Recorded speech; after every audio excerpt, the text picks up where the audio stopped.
अब वैखरी वाणी क्या है? सबसे पहले हमें यह समझना है कि जागृत, स्वप्न, सुषुप्ति है ना। शिव सूत्र कहता है कि जागृत, स्वप्न, सुषुप्ति भेदे, है ना। और चौथी वो कहते हैं तुरीय अवस्था। ठीक, तो उसी प्रकार से जागृत में जो वाणी हम बोलते हैं वो वैखरी है। वो वैखरी वो वाणी है जिसके द्वारा मैं आप तक पहुंच पा रहा हूं। वो वाणी वैखरी है जिसके द्वारा आप जो है किसी तक पहुंच पाते हैं। जब आपकी वाणी निकलती है, जब आप बोलते हैं, तो उसके कानों में जो फुसफुसाहट सी, कानों के पर्दों में जो कंपन होती है, वह ध्वनि की तरंग है। सबसे पहले इस चीज को समझना जरूरी है। जब हम मंत्र की बात करते हैं, जब हम तंत्र की बात करते हैं, जब हम मंत्र जाप की बात करते हैं, जब हम मंत्र के प्रभाव की बात करते हैं, जब हम मंत्र हमारे अंदर कैसे अवतरित होता है उसकी बात करते हैं, जब हम मानसिक की बात करते हैं, जब हम उपांशु की बात करते हैं, जब हम वाचिक मंत्र की बात करते हैं, तांत्रिक उग्र मंत्रों की बात करते हैं, सौम्य मंत्रों की बात करते हैं, तो ये भी जानना जरूरी है कि किस प्रकार से वैखरी वाणी जो है वो आपके जीवन में अवस्थित होती है। जैसे कि मैं आपको अपनी बात बताता हूं। जब मैं साधना करता था तो अच्छा, मैंने बगलामुखी के बारे में पिछली वीडियो में बात की थी कि जिह्वा की लय, और जिह्वा से ही सारे रस बनते हैं। ठीक, तो जिह्वा से सारे रस बनते हैं और रसों का आधिपत्य है आपके ऊपर।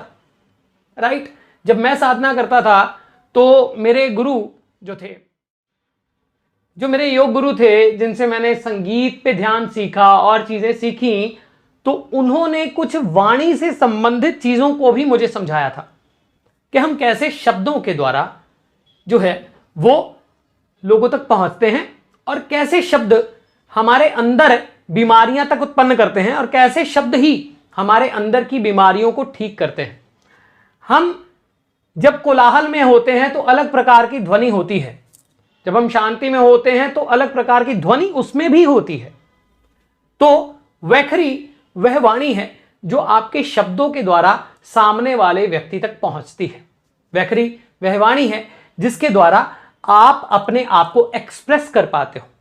जागृत, स्वप्न, सुषुप्ति, और चौथी है तुरीय। जागृत को तो जागृत कह दिया, स्वप्न को स्वप्न कह दिया, सुषुप्ति को सुषुप्ति कह दिया, कॉन्शियस, सबकॉन्शियस, अनकॉन्शियस। उसके नीचे एक और है, उसको तुरीय अवस्था कहते हैं। उसके बारे में भी बात करेंगे, शिव सूत्र के बारे में जब बात करेंगे। अब वैसे मैंने उसके बारे में बोला है।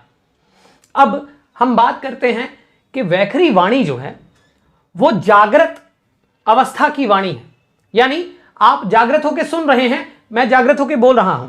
वह जरूरी नहीं है कि आप जागृत ही हैं, जरूरी नहीं है कि मैं जागृत ही हूं। मेरे अंदर कुछ और भी चल रहा है। मैं बोल रहा हूं, मेरा शब्द जा रहा है, वो शब्द के पीछे एक और शब्द आ रहा है।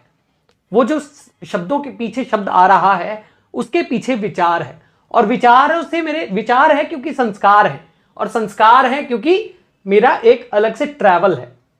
राइट, तो ये भी ध्वनि का ही एक प्रकार है। ध्वनि ट्रैवल करती है। ध्वनि क्या है? सब प्रकार की तरंगे अपनी अपनी ध्वनि छोड़ती हैं। सब प्रकार की तरंगे, आप मंत्र बोलते हैं, आप ट्रांसमिट करते हैं। ये वीडियो, ये जो इसका ये जो कैमरा है, कैमरा ऑडियो को रिकॉर्ड कर रहा है, ये ट्रांसमिट कर रहा है आप तक, ये वैखरी पहुंच रही है आप तक। उसी के साथ में अब वैखरी को अगर हमें जानना है तो वैखरी की साधना क्या है? सबसे पहली बात तो ये है, वैखरी स्वप्न सुषुप्ति, यानी जागृत, स्वप्न, सुषुप्ति। सबसे पहले तो जागरण ही है ना, उसके पीछे स्वप्न है, स्वप्नावस्था यानी सबकॉन्शियस, उसके पीछे अनकॉन्शियस है। तो वैखरी वाणी को सबसे निम्न या सबसे पहली बोल लें, ऐसे मान लीजिए। निम्न बोलना गलत होगा क्योंकि ये तो ध्वनि है, और ध्वनि का संबंध सीधा आकाश से है। आकाश तत्व आपके अंदर है और आपके बाहर है। आपका जितना ऑरा है वो भी आकाश तत्व से ही संबंधित है, और उसके साथ में जितनी भी ये ट्रांसमिट हो रही हैं चीजें, आकाश तत्व कभी नाश नहीं होता। It can never be destroyed. आकाश में जो ध्वनि चली गई है वो कभी खत्म नहीं होती। आप कभी नोटिस कीजिएगा कि कभी कभी आप कुछ बात कर रहे हैं, अचानक से आपको वो बात याद आ जाती है। हर व्यक्ति का एक एक अपना ऑरा है, उसका एक अपना जो है वो डायमीटर है, एक फ्रीक्वेंसी है। जब वो उसकी फ्रीक्वेंसी के बीच में, मान लीजिए आपकी 60 कदम की फ्रीक्वेंसी है, जब वो वाइब्रेशन आपके 60 कदम के बीच में आ जाती है, वो एग्जैक्टली आप रिसेप्ट कर लेते हो और आपको याद आ जाती है। तो ये इतना डीप टॉपिक है। वैखरी वाणी वह वाणी है जिसके द्वारा आप जीवन में संपूर्ण स्थितियों को प्राप्त कर सकते हो, आकर्षण को प्राप्त कर सकते हो। वाणी ही तो है ना। गाली निकाल दो, उल्टा बोल दो, नेगेटिव बोल लो, पॉजिटिव बोल लो, है ना। ये जो वैखरी वाणी है ये इतनी महत्वपूर्ण है कि अगर आपको किसी साधना में भी जाना है तो आपको वैखरी वाणी के बारे में पता होना चाहिए। क्यों पता होना चाहिए? क्योंकि जब आप साधनाओं में जाते हैं तब आपके अंदर के सभी एनर्जीज अलाइन होती हैं। जब अलाइन होती हैं तो वो एनर्जीज अलाइन होने के बाद में आपके अंदर वह ऊर्जा उत्पन्न करती हैं कि आप जो बोलते हो वो कहीं ना कहीं प्रभाव दिखाना शुरू हो जाता है आपकी लाइफ में। हम वैसे भी नॉर्मली भी, मैं कुछ नहीं कर सकता, तथास्तु की वीडियो बनाई है मैंने, वो वैखरी का ही संबंध है उससे। वैखरी वाणी वह वाणी है जो आपके शब्दों के रूप में किसी व्यक्ति तक पहुंचती है। किस प्रकार के शब्द आप प्रयोग कर रहे हैं, चाहे आप साधना नहीं भी कर रहे हैं, किस प्रकार के शब्द आप जो है प्रयोग कर रहे हैं। हम कहते हैं अच्छा बोलिए, है ना, बुरा मत बोलिए, है ना, मैं छोड़ दूंगा, मैं छोड़ दूंगा, मैं छोड़ दूंगा, मैं छोड़ दूंगा, मैं छोड़ दूंगा, ये मत बोलिए, है ना। मैं ये प्राप्त करूंगा, मैं ये प्राप्त करूंगा, ये मैं ये प्राप्त करूंगा, अरे मैं कर सकता हूं, अरे मैं कर सकता हूं, अरे मैं कर सकता हूं। वो जो तथास्तु है वो वैखरी का ही संबंध है उससे। अब इसके पीछे एक और सीक्रेट है, वो है मध्यमा वाणी। वैखरी वह वाणी है जो आपके अंदर का प्रस्फुटन होने के बाद, आपकी अनकॉन्शियस स्टेट के बाद, जो देखिए बहुत सारे, पहले मैं इसको थोड़ा सा और इंट्रोड्यूस कर देता हूं। ये जो व्याकरण का विषय है, ये जो राजा भृतहरि थे, है ना, और उन्होंने नीति शतक भी लिखा, है ना, उन्होंने सौंदर्य शतकम भी लिखा, ठीक है, उन्होंने वैराग्य शतकम भी लिखा। इसी प्रकार से उन्होंने शब्द के बारे में भी लिखा है। बहुत सारे ऐसे ये थोड़ा एक्सप्लेन इसलिए कर रहा हूं ताकि पता लग जाए। बहुत सारे ऐसे ऋषि हुए हैं जिन्होंने जो है मध्यमा, पश्यंती, यानी आपकी वैखरी, मध्यमा और पश्यंती, इसको माना है। पश्यंती को परा ही माना है। अभी उसके बारे में आएंगे, डिटेल में बात करेंगे। परंतु राजा भृतहरि जो थे, जो जिन्होंने वो सन्यास उन्होंने लिया था, इसके बारे में भी मैंने वीडियो बनाई है। अच्छा, उन्होंने परा को और सूक्ष्म माना है। वैखरी स्थूल रूप है। वैखरी वह रूप है जिसके द्वारा आप जो हो वो प्रस्तुत करते हो, यानी पहुंचती है। यानी आपके अंदर एक विचार चल रहा है। अब जागृत, स्वप्न, सुषुप्ति के बारे में भी बात कर लेते हैं। आप जागृत अवस्था में कुछ बोल रहे हैं, क्या उसका संबंध केवल आपकी जागृत अवस्था से है? नहीं, उसका संबंध आपकी स्वप्नावस्था से भी है।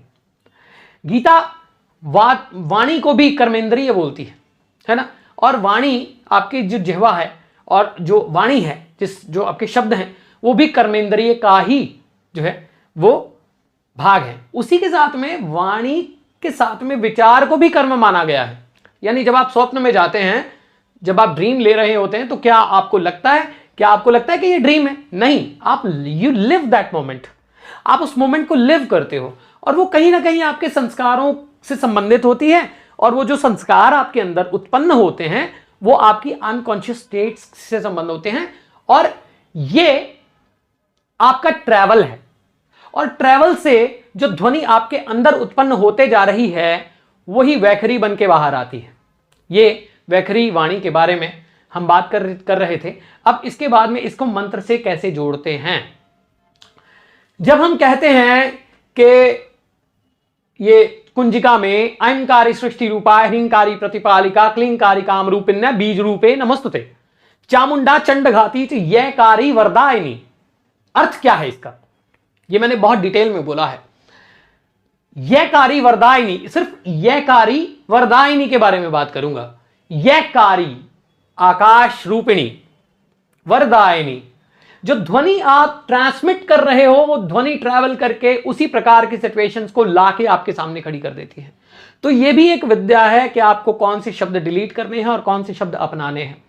जब आप तामसी विद्या में जाते हो तो आपके अंदर से तमस आपकी वाणी में अपने आप आना शुरू हो जाता है। आप वैष्णव साधना में जाते हो, आप उसी प्रकार के मीठा बोलना शुरू कर देते हो।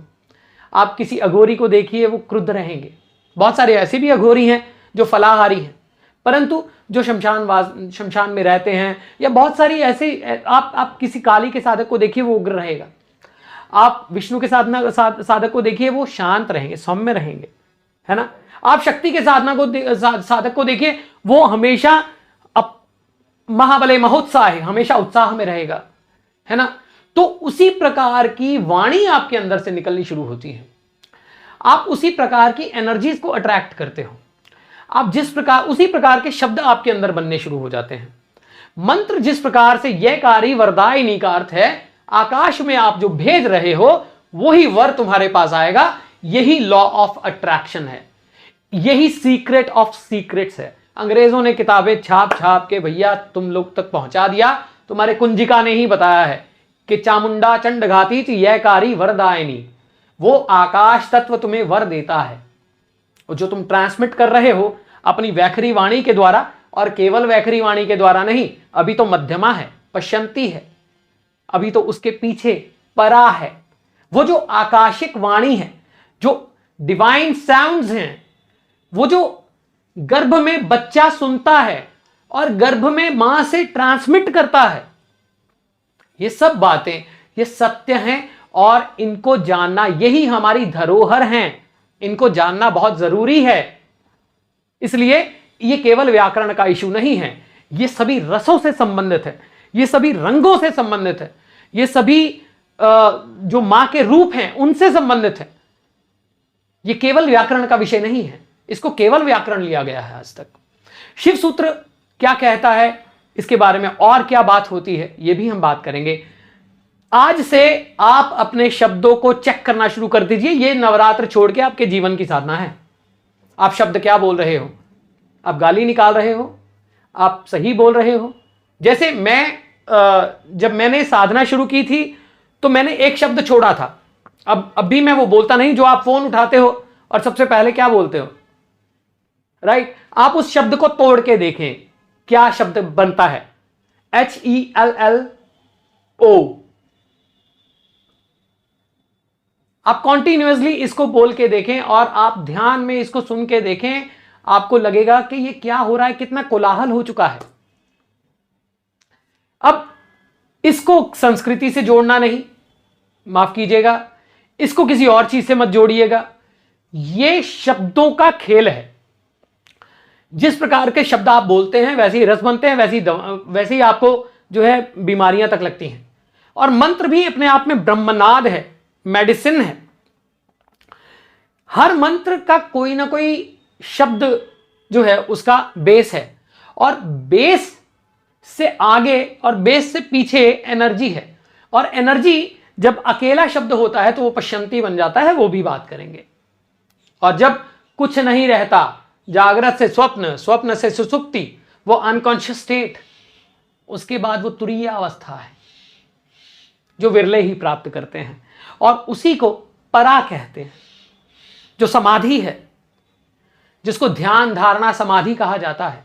अष्टांग योग में जो यम नियम प्रत्याहार है ना, आसन प्राणायाम ध्यान धारणा समाधि ये कहा जाता है, इसका ये सब चीजें एक दूसरे के साथ जुड़ी हैं। अभी तो केवल वाणी ही अगर हम जान लें बहुत बड़ी बात है, इसकी साधना अगर कर लें तो बहुत बड़ी बात है। हम क्या बोल रहे हैं, क्यों बोल रहे हैं, अपने आप से क्या बात कर रहे हैं, हमारे अंदर क्या चल रहा है, हम बाहर क्या बोल रहे हैं। मैं बोल रहा हूं, मेरे शब्द अगर कुछ मेरे हाव भाव से मेल नहीं खा रहे तो मेरी मध्यमा काम नहीं कर रही है, मेरी मध्यमा कमजोर है। और अगर वो मेरे शब्द और मेरे हाथ, मेरी एनर्जी अगर वो शब्दों को के रूप में सही नहीं पहुंच रही है तो मेरी पश्यंती डिस्टर्ब्ड है। और अगर मैं उस जो डिवाइन नॉलेज है जो आप तक लाने का प्रयत्न कर रहा हूं, अगर वो परा है तो मेरी पश्यंती मध्यमा और वैखरी से आप तक पहुंच रही है। आज के लिए इतना ही, फिर मिलेंगे।